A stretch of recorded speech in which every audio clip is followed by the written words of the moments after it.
Yeah.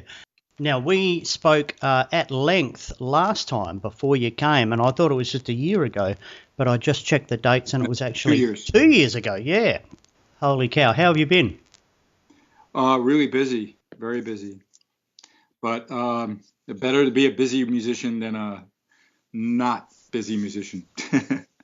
So really, I mean, actually, today I finally got some press out about a new song that I recorded with my wife, Lisa. Okay. So you can read all about it and check it out on social media.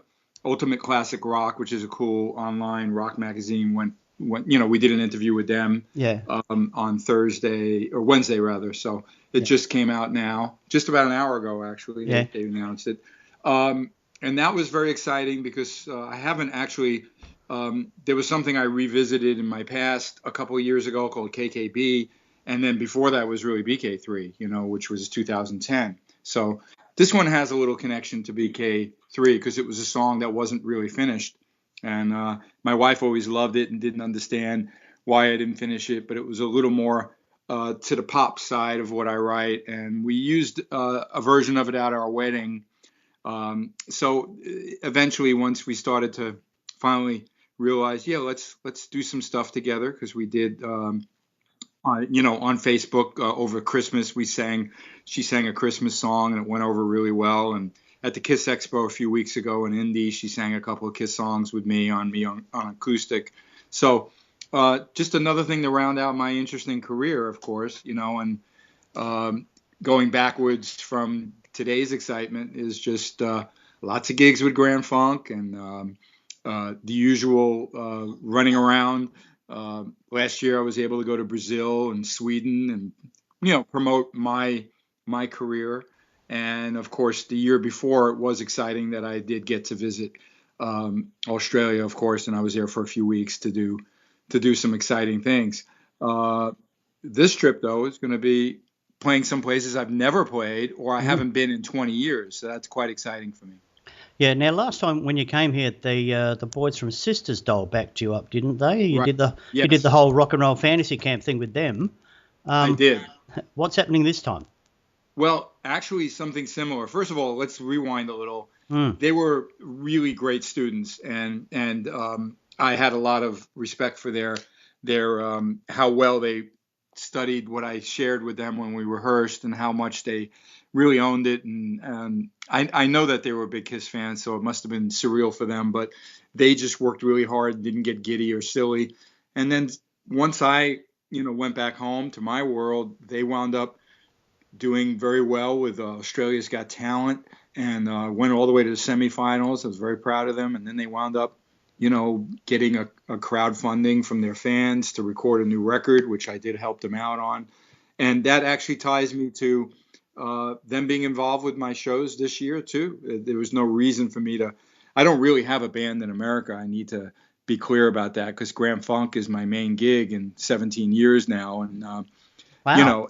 it's a challenge for me to say to 3 or 4 guys here, come on, we're going to go tour Australia for a couple weeks, but I don't have anything else I could offer them. You get what I mean? Yeah. So with Sisters Doll, we have a great relationship, and I'm looking forward to. I'll rehearse with them when I get to town, and then we have the big weekend in Melbourne, of course, the Expo, and Peter Criss is also going to be there, which is amazing. And I know that this expo, compared to the last time, is more towards the city center, and that's pretty exciting as well. So, and then I have 7 gigs in a row traveling all around Australia. I'll make it even to Western Australia, where I haven't been in almost 20 years, over 20 years. Wow. Yeah. Yeah. 17 years in Grand Funk now. That's gone. No, where the hell has that gone? I know when I quote that, people go like, really? I mean, look, the 12 years in Kiss was it felt like a lifetime ago, but I lived that, album to album, video to video, tour to tour all the time and talk about it and very proud of it. With Grand Funk, I mean, it's all about just keeping their music alive and doing these casinos, festivals, and, dates wherever they come up. We actually have a private corporate gig coming up in Mexico on Tuesday. We have have gear, we travel, and we don't tour, we don't tour like Kiss. The Yeah. production is 5 talented guys on stage doing great rock and roll music. The back line's really simple, just, big amps, and Mel and Don are so tremendous, and the other two new guys like myself are terrific, and it's been the same 5 of us for 17 years now. It's quite remarkable. Yeah, the new guy, 17 years. I know. Right, tell us more about this KISS convention that's happening this time. You mentioned Well, Peter Criss, so that's cool. yeah, I mean, KISS conventions are a lot of fun. Look, I'm a sci-fi fan, so I've been involved with some events that include musicians and sci-fi people, and I get all excited. Oh, the Star Wars guys are here! I got to get over there. And I remember hanging out with the Darth Vader character in Germany about 3 or 4 years ago.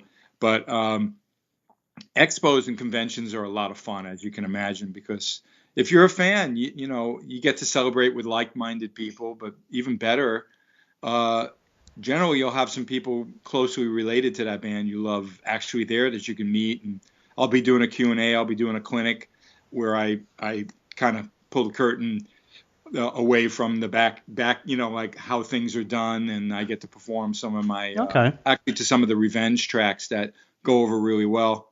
And then at night is going to be a full concert from bands, including myself. I know Peter's doing his own gig on the Friday night. That's separate of the expos, but he'll be there to sign on both days, and that's pretty big. I mean, he's as you know, a founding member and everything, and it's a big deal for him to be there. And I think I'm the icing on the cake kind of thing, but I'm looking forward to it. There's great rock KISS fans in Melbourne. I know that. Yeah, okay. Is that it's only in Melbourne this time, the Yeah, KISS the convention? expo is just 2 days in Melbourne, and then the other gigs are the other dates are real gigs, at a proper venue for gigs and all. Yeah. Now, you touched on it before about the recording that you've just done with your wife. Tell us more about that. Well, I'll be quite honest. I knew my wife sang probably within a few months of, when we started dating, and I knew she was into some music that I really enjoy too, which is the Rat Pack, from Dean Martin to Frank Sinatra, and Judy Garland was a hero of hers. And I remember shortly after we were really tight in a real relationship, my dad passed away, and my mother asked, could you perform for the people at our senior place in memorial for Dad? And I looked at Lisa, I go, I guess you're on. What do we want to do? And there we start learning, Somewhere Over the Rainbow, and I'm playing jazz guitar. We did Stormy Monday. My brother sat in as well, and we did You Are the Sunshine of My Life, by Stevie Wonder, and it went over really well. And then at the fantasy camp one time we played Somewhere Over the Rainbow, and people went nuts. They couldn't believe, like, oh my God, she's got this amazing voice. And then for the wedding, we actually did a song that we did our first dance for. We didn't perform it. We recorded a song that Barbra Streisand did. But this song, that one's called, whoa, God, what's the name of that one? I Dreamed of You, which was perfect for the first dance. Okay.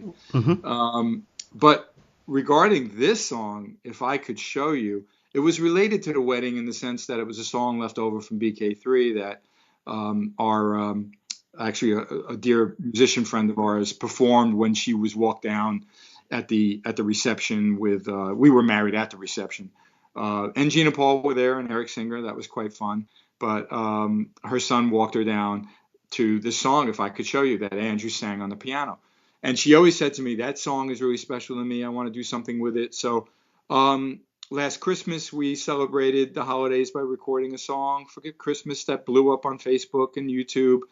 In fact, Facebook made us, they removed it because of some copyright with Universal. Don't ask. That's a little complicated. But I promised her, yeah, let's do something. And then this song really evolved. I mean, it just went from maybe we should record it in the living room and I'll play acoustic and you could sing it, to going in and doing a full-blown studio version. And that was a real challenge, because then it meant, well, it's got to be as good as BK3. What should she sound like? I know she loves standards and those kind of vocals. And, how is she going to fit with me, and how are we going to fit this? And fortunately, through a lot of hard work and a lot of being tough on each other and my team of people I like to record with, we came out with something I'm quite proud of. Awesome. Sounds really good. Now, where can we hear this? Well, it's everywhere digital now. So if you guys are Spotify, iTunes, it's everywhere. Yeah. Okay. Just cool. put in Lisa Lane Kulick, Kulick, featuring Bruce Kulick, of course. Okay. Now, you're coming out here very soon. You're doing the KISS convention and you're doing a full tour, if you like, of Australia. You'll be in Adelaide on May 20 at the Bridgeway Hotel again. Right, and the Bridgeway was the gig, the one full real gig I did with Sisters Doll, and it went great. If you were there, I hope you saw it. It was a real good one. Yeah. I couldn't make that one, but I will make this one. Right, good. Bruce, great to talk to you again. It was good to talk to you last time. Great to talk to you again this time. We look forward to seeing you here in Adelaide at the Bridgeway on May 20. Thanks for talking to me. Well, thank you, Mal, and make sure you say hi when I see you in Adelaide, okay? Excellent. Rock on. Have a great day.